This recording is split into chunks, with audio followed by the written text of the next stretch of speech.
Welcome back, one more live. How are you? How is everything? I hope you're all doing well.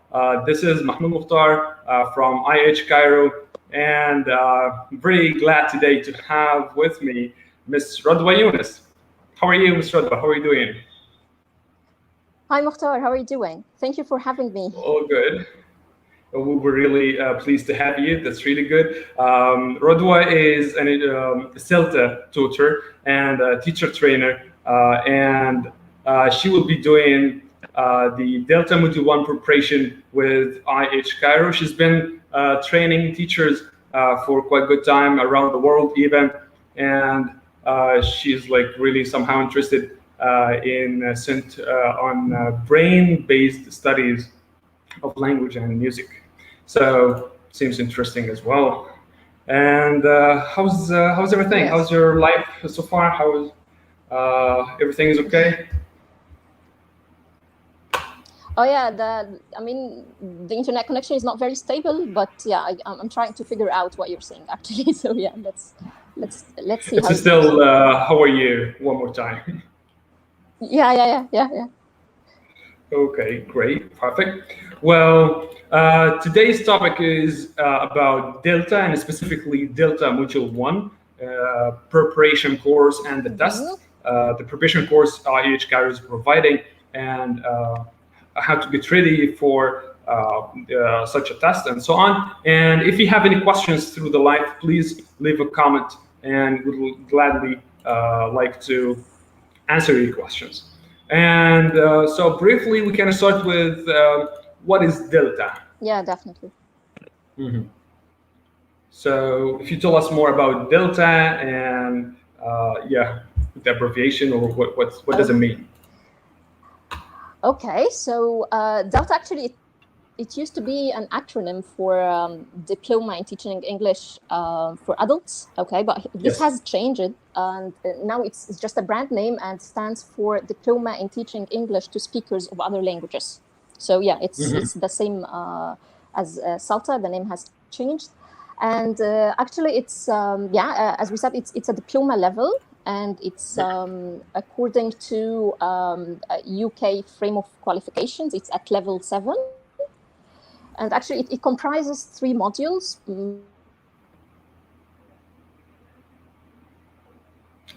I think uh, there might be an internet problem or an issue. Yeah, but we stopped, or Israta was saying that it's level 7 diploma, and it's an acronym for teaching. It was for diploma in teaching English or diploma in English language teaching for adults, but now it's changed to be a diploma in English language teaching to speakers of other languages. And we should have her soon once she gets ready with her internet connection and it's back.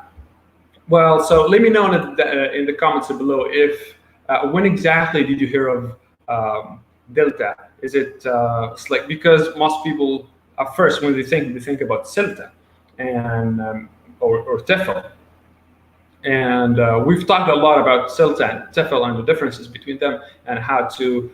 It's like a lot of Q&A we went through these Q&A in different lives. That was quite like a month or two ago.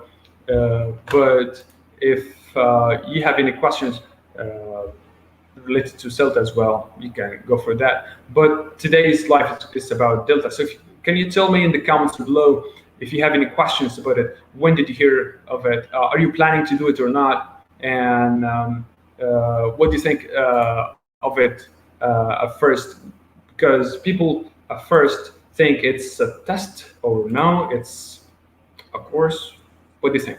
I think now we have Ms. Radwa back. I'm Can back. you hear me?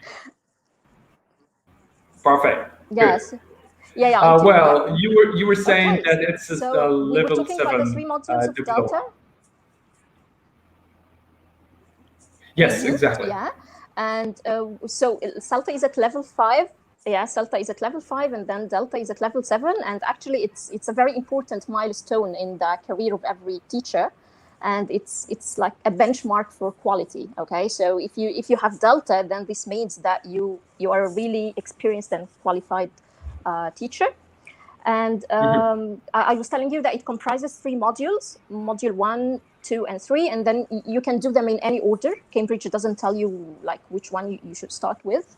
And so today we're going to talk about the first module of them, module 1. And this is a written examination module. I mean, the assessment is done through a written examination. And then module 2, it's like the module which focuses on the professional practice. So it's like CELTA, but it's much more advanced than CELTA. And then the last module is where you get specialized in a certain area of ELT. That could be management, or could be like teaching young learners, teaching exam classes, or whatever. There are lots of options to choose from. So yeah, this is Delta in a nutshell. Yeah, because the next question was, is it a test or exam or a course? So it seems like to be both of them. Well, it depends on the module. So, I mean, every module is assessed in a different way. So if you are talking about module 1, it's a written exam. Okay, so you have to pass a written exam in order to get the certificate. And to be able to pass this exam, then you can attend a preparation course.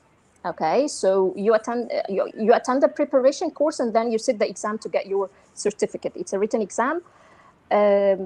And the module 2, as I told you, it's more like CELTA. So you teach, and then you get observed by tutors, and you get assessed on your teaching. You do some written assignments and stuff like this. And then the third part, module 3, it's an extended assignment. So you focus on a certain area, and then you either design a course, or you write a change proposal if you are doing the management option. So yeah, it's like a mini thesis. So yeah, every module differs in how it's assessed. Yes, I see. Okay, that's great. Perfect. And if we go to the next point, which is who can do Delta and when to do it? Because I think it has okay, so it's a lot of sides when we go there. Okay, so what do you mean offsides when you go there? I mean, like some different opinions. It's like just jump directly to it. Should I take CELTA before it? Is it a must or no? Okay, so look, according to Cambridge, you should have at least 1 year experience in order to apply for Delta. Okay, so this is the minimum, like 1 year experience. And actually, we highly recommend that you do CELTA before you go into Delta. Although it's not a must by Cambridge, but it's highly recommended in order to really benefit from the course and get the best out of it and pass it and so on. Then it's highly recommended to have an initial English training. So if you think that if you have done CELTA and you have some experience, and preferably like different experience at different age groups, different if you have taught at different levels, different proficiency levels, and so on, then yeah, you qualify to apply for CELTA. For Delta. Yes, I see. Okay, and if so, I got my Delta. That's perfect. Then is it when you go to the opportunities in the market? What opportunities are open? I mean, job opportunities are open for Delta certified teachers.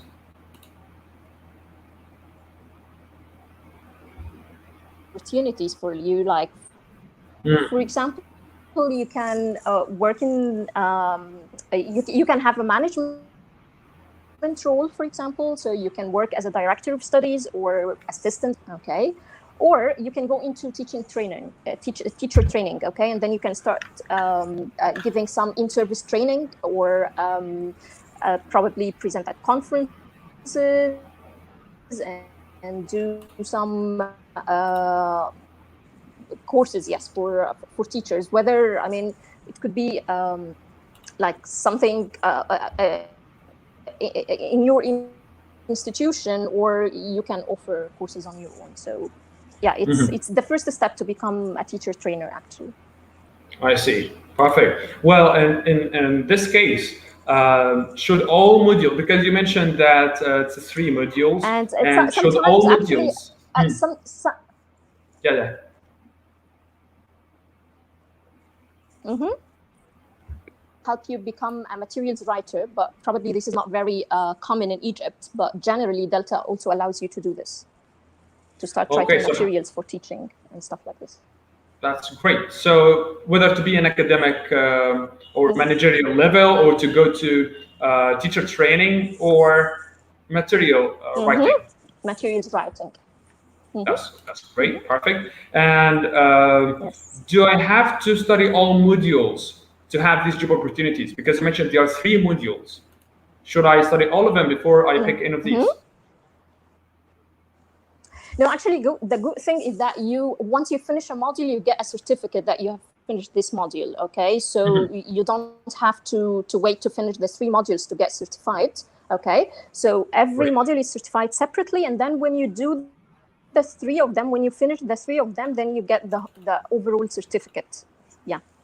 So yeah, of course, you That's can great. present the certificate of each module to your employer at any time when you finish it. Interesting. Perfect. Well, Mm-hmm. if so, and because we're talking mainly for Mm-hmm. this life is about module one preparation, of course, and so the next step is what is the exam structure? Ah, okay. Okay, so this is, I guess, the most important question to know about the exam Yeah. because, yeah.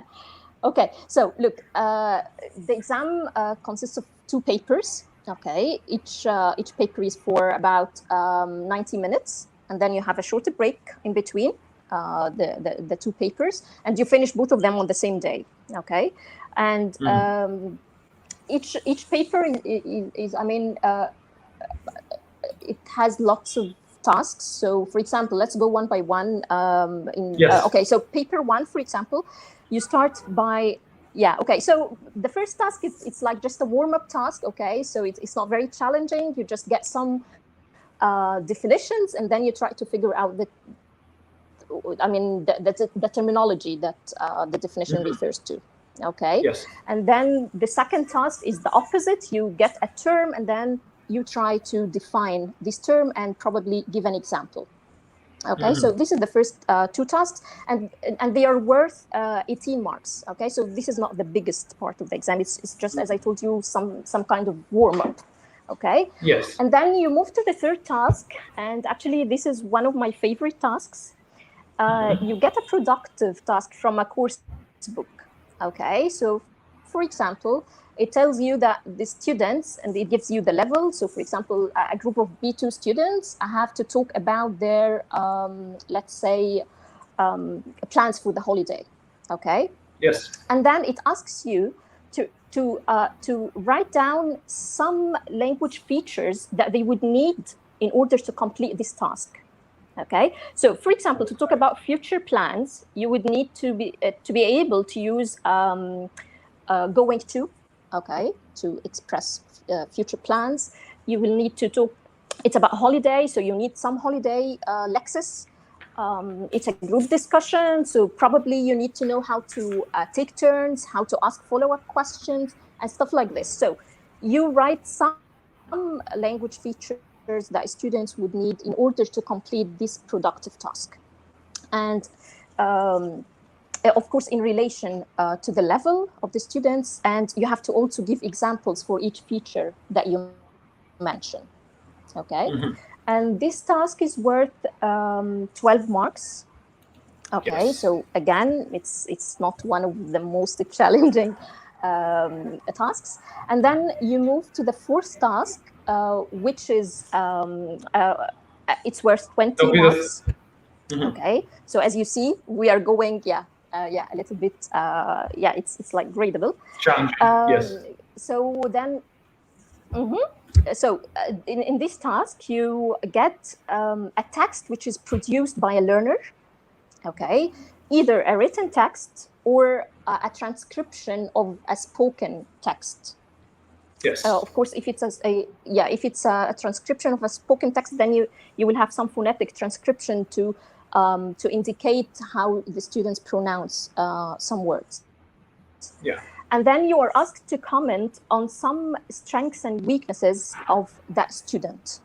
Okay, so probably you comment on the range of their vocabulary, you comment on the accuracy of their grammar, their pronunciation, if it's spoken, the task achievement, whether they achieve the task correctly or not, and so on. So it's like you are marking a writing task for students, and you comment on both strengths, good points, and weaknesses. Okay.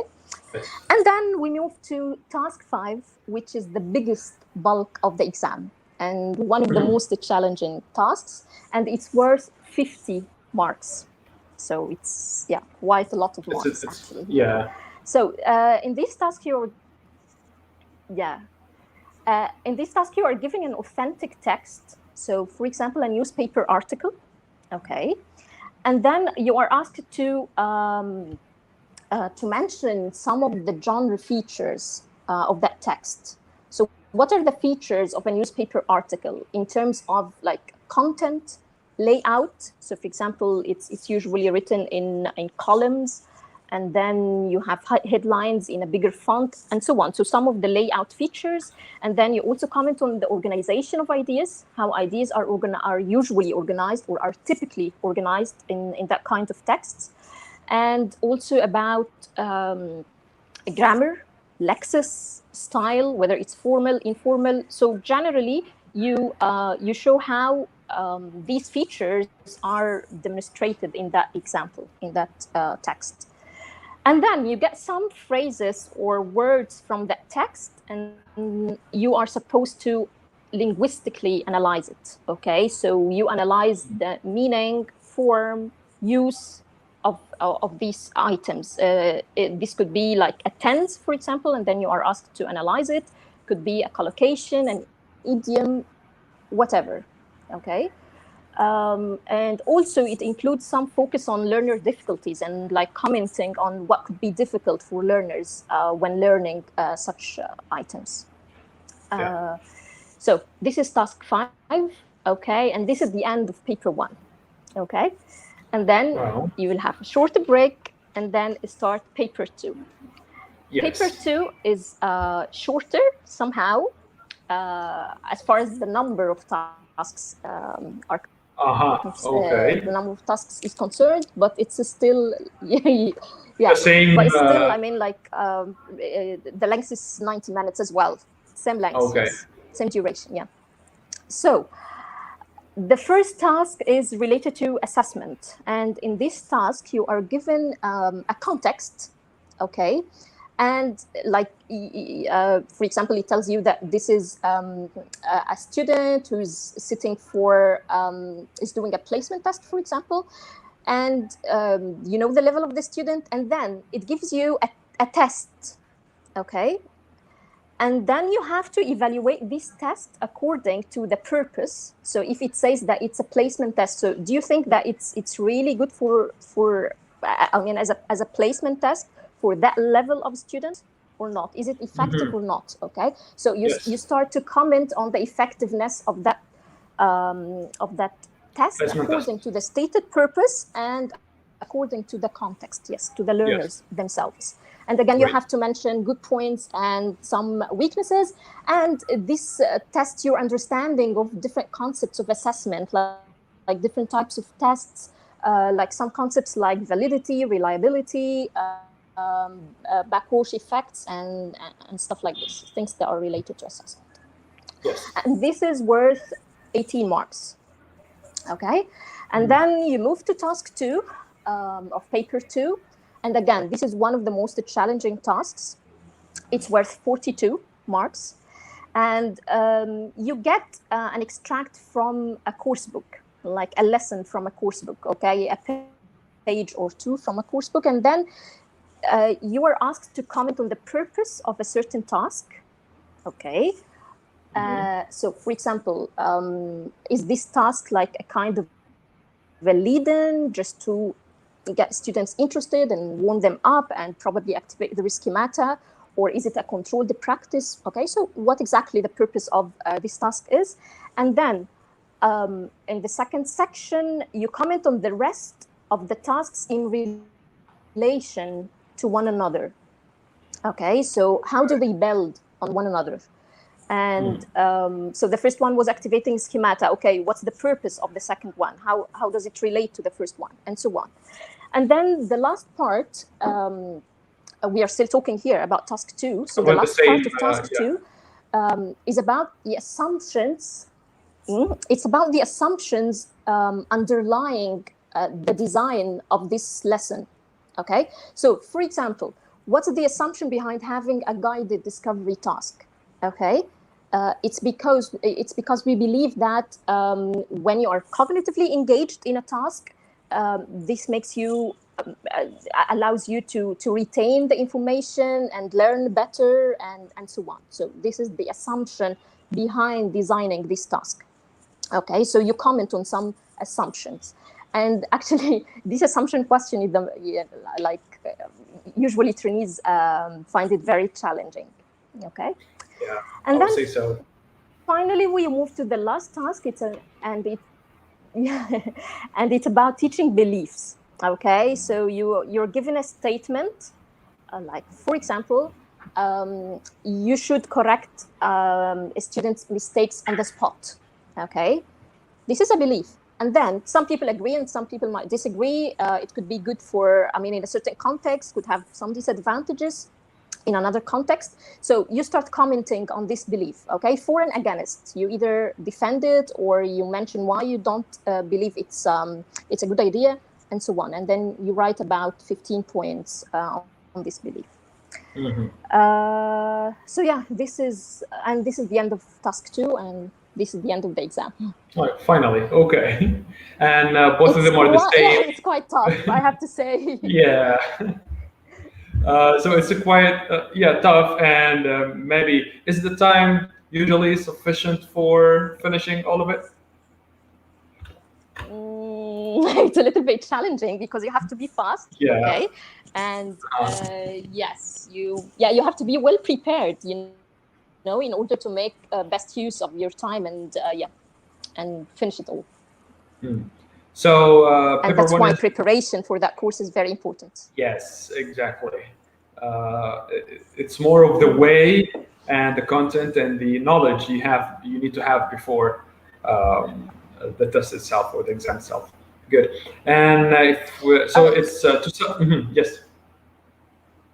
No, I was just going to say that generally I described the tasks, okay, but generally overall, Module 1 focuses on language awareness, okay, and your ability to analyze language. It also focuses on methodologies and your awareness of historical and current methodologies, and language acquisition, and also teaching resources. Okay, so this is what you're tested on, and so in order to pass the test, you have to have this background knowledge, and you have to have grounding knowledge in these areas, and also you have to be aware of the exam structure and how to score the highest marks in every part of the exam. So you need to be aware of what the examiners expect from you, and what's going to be accepted as a good answer, and what could be improved, and probably what's not accepted as a full answer according to the examiners. So that's why it's a little bit challenging. Yeah. Well, I think we've summed up everything related to the exams, whether for paper 1 or 2, and we might go to the next step after having the exam, waiting for the grade, because you got distinction in your Delta Module 1. You might tell us more about the grades and how you did it. Okay, so distinction, pass with distinction, this is the highest grade, and then pass with merit, and then pass, and of course, some people fail the exam, but hopefully, yeah, exactly, pass is perfectly fine. Okay, so pass is fine. Don't worry about merit and distinction and so on. This is, of course, very useful, especially if you'd like to become a teacher trainer or something like this. But other than this, pass is perfectly fine. So the exam is run twice a year, usually in December and in June, the first Wednesday of December and June. And the results usually appear like in 8 weeks, or approximately 8 weeks after the exam. Okay. Mm-hmm. Perfect. Oh, so And you were asking how I got a distinction. Okay. yeah. So actually, I guess probably it's because I already had a good linguistic background before I started module 2. So module 1. So this helped me a lot, and also because I have good analytical skills. Okay, so being able to analyze language, analyze resources, and everything in Delta Module 1 is about analysis. So you have to really have good analytical skills. And of course, you have to be very motivated because it can be a bit challenging at times. So as far as you are determined and motivated, then you can definitely pass the course, the exam. Yeah, sure, perfect. And with the help of the Module 1 preparation course we're offering in IH Cairo, what people can expect with the preparation course in IH Cairo? Okay, so so people can expect some input, okay, that would help them develop the kinds of knowledge required to pass the test. So some input session about language acquisitions, about methodologies and the history of methodologies, about some systems, skills, assessment. Of course, it's an important part of Delta syllabus. So some input sessions, okay, similar to CELTA input sessions, and then the most important part is the exam preparation part, or the exam practice. So they are given some tasks from the exam and some guidelines on how to answer them, and then they get personalized feedback. So everyone gets feedback on their answers and some comments on how to improve their answers. Okay, so it mainly consists of 2 parts: the background part, or the theoretical, let's say the theoretical part, and then the exam practice part. So we do both at IH Cairo. That's interesting. And this might be answering the first part, which is why Module 1 preparation with IH Cairo. If you have any extra, yeah, please. Yeah, so of course, because of, IH Cairo it's part of IH World, and actually IH World has been in the industry for about 65 years, and it's a hub of teacher training. We run CELTA at IH Cairo. We have lots of teacher training courses. We have a library for CELTA. And then, of course, Delta candidates would be able to access this library and read some of the books we have, which is very important for Delta. And you have qualified trainers that can help you through the course. Yes, okay, that's really great, perfect. And one last step, maybe or two, it's how to apply for Module 1 preparation. Okay. I think. Okay, so let's clarify this a little bit. There is Module 1 preparation. Yes, you go ahead. Okay, so I was just saying that there is a difference between the preparation course. So you can apply for the preparation course through the website of IH Cairo. You can just go to the website and then search for Delta Module 1, and then you can apply online. And after you finish the preparation course, we will help you to apply for the exam, because you apply for the exam at an exam center that's approved by Cambridge. So you have to apply for the exam as well. Okay, so there's a difference between the preparation course application and then the exam application, of course. Perfect. Well, and I just dropped the link for the application in the comments below. So if you're watching, you can just click on it and check. Well, that will lead us to one more question, which is what books to read to prepare ourselves for Delta Module 1. Okay. There is a reading list. Yeah, it's an exhaustive list, actually. Okay, so some of them actually are the books recommended on CELTA as well. So, for example, Grammar for English Language Teachers, highly recommended, by Martin Parrott. Practical English Usage by Swan, it's very important. About Language by Scott Thornberry. And then, okay, so this is for grammar, and then for vocabulary, you have a book called Vocabulary, just Vocabulary by McCarthy. And then you have the series of how-to. It's by Longman, published by Longman. You have How to Teach Grammar, Yes. How to Teach Vocabulary, and so on. So this series is very important. For pronunciation, you can go for Sounds Foundation by Adrian Underhill. And you can also read English Phonetics and Phonology by Peter Roach. And what else? Learner English. This is actually one of the books that we use on CELTA. Learner English. It tells you about the kind of errors to expect from students based on their language, mother tongue. And Yes. what else? Yeah, these are the ones I can think about now. But of course, it's a very long list. I think we can add also Beyond the Sentence, and I think definitely. If you were talking about discourse, yes, very good. Yes. Yeah. Okay. Yeah. That would be great. So the more you read, the better. So I mean, like during the preparation course, we will recommend a list of readings for every topic. So if you're talking about methodologies and the history of methodology, then we will give you some recommendations, and then some recommendations for pronunciation and for reading whatever topic we are talking about. So you will always have a list of recommended books. That's perfect. Great. I think we're coming to an end for today's live. I'm not sure it's the last. Maybe we have some more talking about more details. If we have any other questions, we can go for more. And that's it for today. It was really good to have you today, Ms. Radwa. And thank you very much, Mukhtar. Waiting as soon as possible to start the CELTA preparation course here in IH Cairo. So yeah, I'm looking forward to have you. Actually. Yeah, sure. Thank you very much. Well, was pleasure meeting you, and see you again.